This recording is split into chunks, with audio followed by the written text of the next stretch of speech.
Consistent और inconsistent solution के बारे में, कंसिस्टेंट और इनकंसिस्टेंट के बारे में आपको हम बता दें, ये जो टॉपिक है, ये जो टर्म है, ये बहुत ज्यादा यूज होता है मैट्रिक्स के टॉपिक में। क्या मैट्रिक्स चैप्टर जहां पढ़िएगा वहां पे ये बहुत ज्यादा यूज होता है। हमको पूछा जाएगा कि भाई कंसिस्टेंट सॉल्यूशन क्या होता है और इनकंसिस्टेंट सॉल्यूशन क्या होता है। कोई आपको इक्वेशन दे दिया जाएगा कि हाँ भाई 3 इक्वेशन दे रखा है, a1x plus b1y plus c1z is equal to 0, या डी भी दे सकता है, मतलब कोई 3 इक्वेशन दे रखा होगा। अब बताइए कि हमको उसके कंसिस्टेंट सॉल्यूशन निकालना है, तो भाई पहले पता तो रहेगा तब तो निकालेंगे। तो हम बता देते हैं कंसिस्टेंट मतलब क्या होता है, एटलीस्ट वन सॉल्यूशन प्रेजेंट।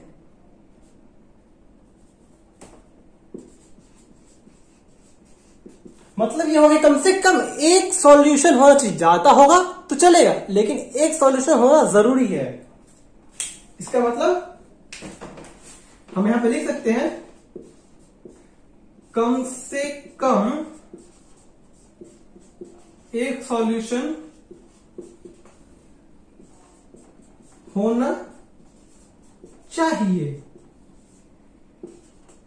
ज्यादा होगा तो भी चलेगा। क्या है, ज्यादा होगा तो भी चलेगा। जैसे एग्जांपल हम मानते हैं कोई 3 इक्वेशन है, जैसे a1x प्लस b1, वो इक्वेशन दे रखा होगा, उसको सॉल्व कर रहे हैं, तो हमारे को जो सॉल्यूशन निकला है वो निकला, मान कर चलिए 5,7,2। ठीक है, अब बताइए ये कंसिस्टेंट है कि इनकंसिस्टेंट है। तो देखिए बोले एटलीस्ट वन सॉल्यूशन, कम से कम एक सॉल्यूशन होना चाहिए, कम से कम एक सॉल्यूशन होना चाहिए। हाँ, एक सॉल्यूशन तो है ना, हमारे पास एक सॉल्यूशन है, ये एक सॉल्यूशन है ना, तो ये हो जाएगा हमारा कंसिस्टेंट। अब कहीं हम अगला एग्जांपल लेते हैं, मानकर चलिए कि हमारे पास 5,7,2 भी आता है और 6,3,1 आ जाएगा और 7,9,10 आ जाएगा। तो बताइए टोटल सॉल्यूशन यहाँ पे कितने हैं? टोटल सॉल्यूशन है 1 है, 2 है, 3 है। क्या है? 3 है। तो कंसिस्टेंट हमको पता करना है कंसिस्टेंट है या इनकंसिस्टेंट। तो हमको पता है कि कंसिस्टेंट होने के लिए कम से कम एक सॉल्यूशन होना चाहिए, कम से कम एक होना चाहिए, ज्यादा होगा तो भी कोई दिक्कत नहीं है, लेकिन हमारे पास एक सॉल्यूशन तो है ना, बस हमारे पास 3 सॉल्यूशन है, कम से कम एक सॉल्यूशन होना चाहिए और ज्यादा होगा तो भी चलेगा, तो वो कंसिस्टेंट होता है। हमारे पास यहां पर एक सॉल्यूशन तो है ही और उससे ज्यादा भी है, तो ये क्या किस में आया? कंसिस्टेंट में आया। अब पता करते हैं इनकंसिस्टेंट। इनकंसिस्टेंट क्या होता है?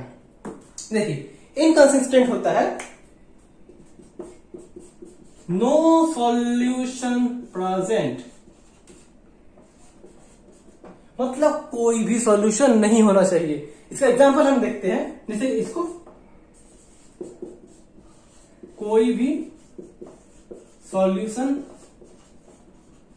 प्रेजेंट नहीं है, हमारे पास कोई सॉल्यूशन ही नहीं है। इसका एग्जांपल मानते हैं, जैसे हमारे पास बताया कि हम जो सॉल्व करके आ रहे हैं तो उस पे हमारे को कोई सॉल्यूशन नहीं है, तो कोई सॉल्यूशन नहीं है तो मतलब कि नो सॉल्यूशन, मतलब कि नो सॉल्यूशन हो गया ना। तो ये हो गया हमारे पास कोई इक्वेशन सॉल्व कर रहे हैं, उससे पता चला कि हमारे पास इसमें कोई सॉल्यूशन ही नहीं है। क्या भाई सॉल्यूशन ही नहीं है, हम माथा घुमा घुमा के बता तो सॉल्यूशन निकाल करेंगे, निकाल कर सॉल्यूशन निकल ही नहीं रहा है, सॉल्यूशन निकल ही नहीं रहा है। तो वो किस केस में आया? तो हम ध्यान रखिए कि कोई भी सॉल्यूशन प्रेजेंट नहीं है, तो सॉल्यूशन इसका प्रेजेंट ही नहीं है, तो किसमें आया? इनकंसिस्टेंट में आया। जैसे अब तो ठीक है, अब देखिए आपको एक और क्वेश्चन देते, जैसे ये 5,2,3 है, ये हमारे पास एक सॉल्यूशन निकलता है। क्या एक सॉल्यूशन आया हमारे को, जब हम इक्वेशंस को सॉल्व किए हैं तो हमको एक सॉल्यूशन आया 5,2,3।